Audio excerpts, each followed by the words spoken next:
Assalomu alaykum, mana aziz qirolichalarim, mana go'zal qizlarim.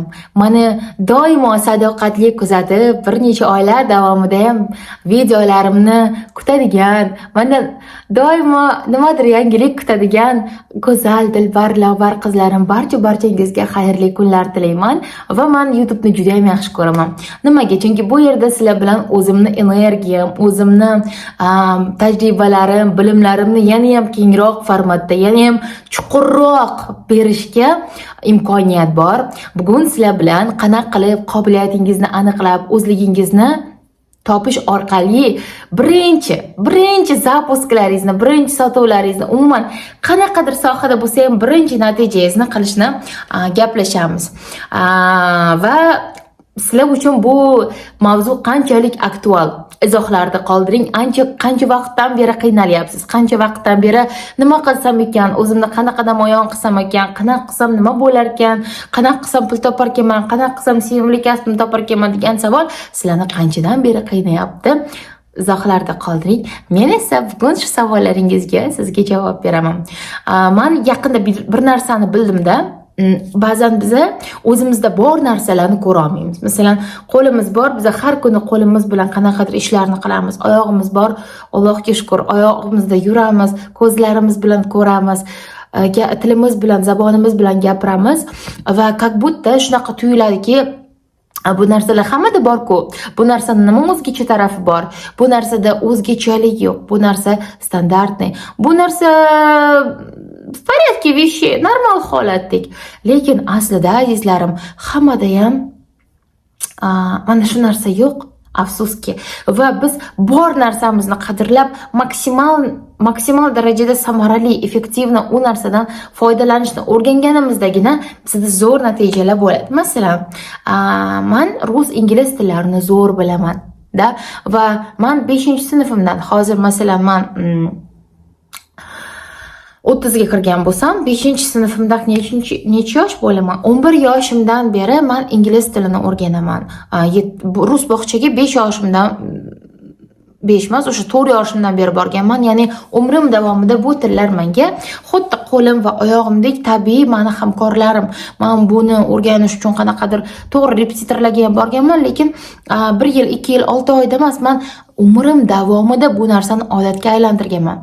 Lekin afsuski, nimagadir doim nimadir proyekt qilsam, o'zbek tilida o'qitadigan proyektlar qilsam, nimagadir B2B proyektlarni yoki xizmat ko'rsatishda chet tilini ishlatishim mumkin-ku, lekin o'rgatishda faqat o'zbek tilida o'rgata qolay derdim. Va bugun mana birinchi ingliz tilidagi videomni yozdim. Birinchi rus tilidagi videomni yozdim.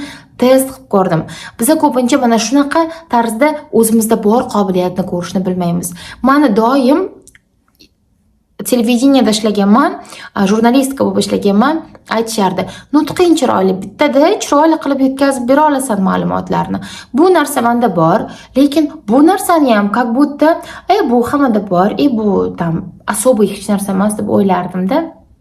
Lekin aslida azizlar, siz asobi hech narsa emas, o'zgachaligim yo'q, u yoq bu yoq deb o'tirganinglarda, o'sha narsa aynan sizni fishkangiz bo'ladi. Aynan shu narsa sizni millionlarga, milliardlarga olib chiqadigan kuchli tarafingiz bo'lishi mumkin. Aynan shu narsa sizni boshqalardan o'zgacha qilib turadigan, boshqalardan ajratib turadigan kuchli tarafingiz bo'lishi mumkin. Hoziroq mana sizga amaliy praktika. O'tiring, yozing, eng kuchli 100 ta tarafingizni yozing. Ulardan 10 ta eng kuchli pul keltiradigan taraflarni yozing. 10 tadan 3 ta sota olishingiz mumkin bo'lganlarni yozing. 3 tadan bittasini bir oy davomida test qilib o'sha orzungizni maqsadga aylantirib, maqsadingizni materiyaga joriy qilishni o'rganing. Materiya nima degani? Masalan, bizda 1000 ta xayol bo'lishi mumkin-da, bir kunda bizda minglab xayollar o'tadi. Lekin agar biz ularni realizatsiya qilmasak, ya'ni-da, например, sizda bir kunda xayol o'tdi, men turmushga chiqishim kerak, ozishim kerak, farzandli bo'lishim kerak, millioner bo'lishim kerak, dollarviy millioner bo'lishim kerak, kompaniyam qurishim kerak, biznes ochishim kerak, xodimlarimni ko'paytirishim kerak, shotimda pullarni ko'paytirishim kerak, hamkorlar topishim kerak, shaxsiy brendim ustida ishlashim kerak, mashhur bo'lishim kerak, zo'r premium mijozlar bilan ishlashim kerak. Yana bir qadar shunga o'xshagan fikrlar, siz albattaki hammasini bir kunda, bir oyda, даже bir yilda ham balki, yo bir yilda realizatsiya qilsa bo'ladi, bir kunda bitta hammasiga ulgura olmaysiz, to'g'rimi? Va sizda shunaqa narsa bo'ladiki, fikrlar chalkashligi. Fikrlar chalkashligi sizni vaqtingizni o'g'irlaydi. Fikrlar chalkashligi sizni energiyangizni o'g'irlaydi. Va fikrligicha hayolda qolib ketsa, fikrligicha yerlashtirilib insonlarga taqdim etilmasa, mana men oxirgi paytlar shunaqa narsani o'zimda his qildimki, bilimlarimni ulashgim kelishini. Farqi yo'q, bu pullimi, bepulmi? Mana bepul bitta odamga gapirib o'tirish yoqmaydi. Chunki hammani besplatniy bepul sovetlarni, bepul maslahatlarni berishinglarni sizlarga ham tavsiya qilmayman. Lekin YouTube bu meni отдаванием, bu meni sizlarga berishim. Bu meni даже bilimim ehsondagi gap. Man bilimlarimni sizlarga bo'lishsam, men yengil bo'laman. Alloh menga yana beradi. Men sizlarga manbaman, shunchaki Alloh menga bergan bilimlarni yetkazib beruvchi vositaman. Ko'pchilik mana shu bilimlarni, mana shu resurslarni, mana shu tajribani, mana shu energiyani ichida saqlab, keyin kasal bo'lib qoladi. Bermaydi insonlarga. Siz zo'r bo'lishni xohlasangiz, siz insonlarga nima deydi? insonlardan foyda olishni xohlasangiz, birinchi o'rinda insonlarga foyda berishni o'rganing.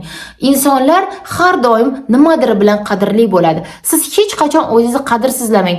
Qadrsizlab, men hech narsa qila olmayman, menda yo'q degan taqdiringlarda ham kamida sizlarda 10 ta bilimlaringiz, 10 ta qobiliyatingiz, 10 ta xizmatingiz, 10 ta qila oladigan ishlaringiz bo'lishi mumkin. Lekin yagona o'zimizni qadrsizlaydigan inson afsuski o'zimizmiz. O'zimizdan qadrsizlaganimizdan keyin turmush o'rtog'ingiz, sevgan insoningiz, ota-onangiz, hamkorlaringiz hamma sizni qadrsizlashga o'tadi. Nimaga? Chunki siz o'zingiz bilan shunaqa yo'l tutdingiz. Chunki siz o'zingizni qadrsizladingiz. Tabiiyki, o'zini o'zi qadrsizlagan odamni, o'zini o'zi yaxshi ko'rmagan odamni, o'zini o'zi mehnatini narxini bilmagan odamni boshqalar ham qadrlamaydi. Shuning uchun men sizlarga bitta narsani tavsiya qilaman. Hamma narsa samootsyenka.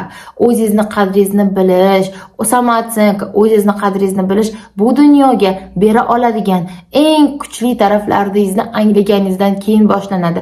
Siz aytishingiz mumkin, men vashye superman, men vashye zo'rman, lekin bu havo informatsiya bo'lib qoladi. Agar siz o'zingizni ongingizda nimalar qila olishingiz mumkinligini, nimalar qilsangiz maza qilishingizni, nima qadriyatlar bilan insonlarni hayotini o'zgartira olishingiz mumkinligini birinchi galda o'zingiz uchun bilib olganingizda, sizda ongli ravishda samootsyenka paydo bo'ladi. Siz ongli ravishda insonlarga faktlarga asoslangan holda narxingizni, qadringizni ko'rsatib berishni o'rganasiz. Shuning uchun men sotuvlar qirolichasi degan kursimda ham juda ham ko'p yuzlab qizlar o'qiganda aytishgan. Birinchi eng ключевой xususiyati, asosiy xususiyati bu gavhar qadrimizni bilishni o'rgandik. Avtomatik tarzda har bitta biznes bu o'zini biznesini egasini nima deydi, отраженияsi, aksi. Siz o'zingizni qadringizni bilganingizdan keyin insonlar ham sizga boshqacha отношение qilishni boshlaydi. Kimdir sizga bepul nimadir o'tib bering desa, yugurib boravermasdan izvinite, bir soatimni narxi menimcha, bitta konsultatsiyamni narxi menimcha, bitta xizmatimni narxi menimcha, bir oylik xizmatimni narxi menimcha degan narsani birinchi o'rinda o'zingizga cho'tka aniqlab olishingiz kerak. Shunda hech qanaqa o'zingizni qadrsizlashga, narxingizni tushirishga, insonlarning oldida bahoyingizni pasaytirishga sizni haqqingiz bo'lmaydi birinchi o'rinda.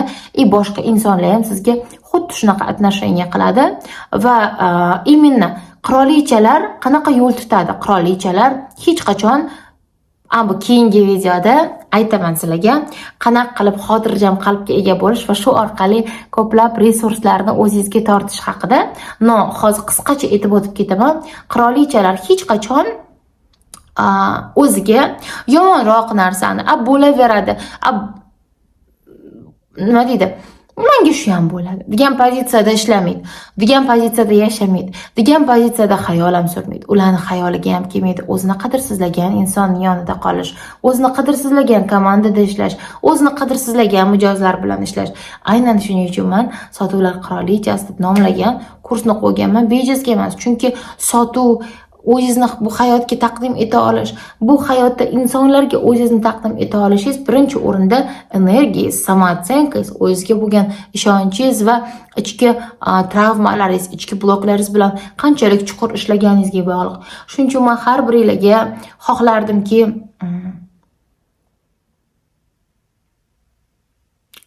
qadringizni anglashni birinchi o'rinda o'rganishni. Buning uchun esa professional jihatdan, shaxs jihatdan qanaqa xususiyatlarga ega ekaningizni yaxshilab yozib chiqishni. Sizlarni yaxshi ko'raman. Keyingi efirlarda, keyingi videolarda ko'rishguncha, agar Gavharchik, men sizni kursingizda o'qigim kelyapti, mana sizdagi sotuvlar qirolichasi bo'lgim kelyapti desanglar, quyidagi anketani to'ldiringlar. Menejerlarimiz sizga to'liq aloqaga chiqishadi va sotuvlar qirolichasi marafonimiz, kurslarimiz yaqinda boshlanadi. O'sha yerda qatnashib, bir hafta davomida yana ham o'z ustida ishlab, meni energiyamdan bir qator minglab pozitivkalar, optimistkalarni jamoasida o'zingizni ham hayotingizni, xayollaringizni transformatsiya qilish imkoniyatiga ega bo'ladi. Sizlarni yaxshi ko'raman. Keyingi efirlarda ko'rishguncha, bu video yoqqan bo'lsa, iltimos, juda ham kanalimni 100 mingta qilishni xohlamayman. Dugonalaringizga bu videoni jo'natinglar, izohlarda yozinglar. Bu energiya obmen bo'ladi, energiya almashinuv bo'ladi va like bosinglar. Sizlarni juda ham yaxshi ko'raman. Sizlarni Gavharinglar. Xayr!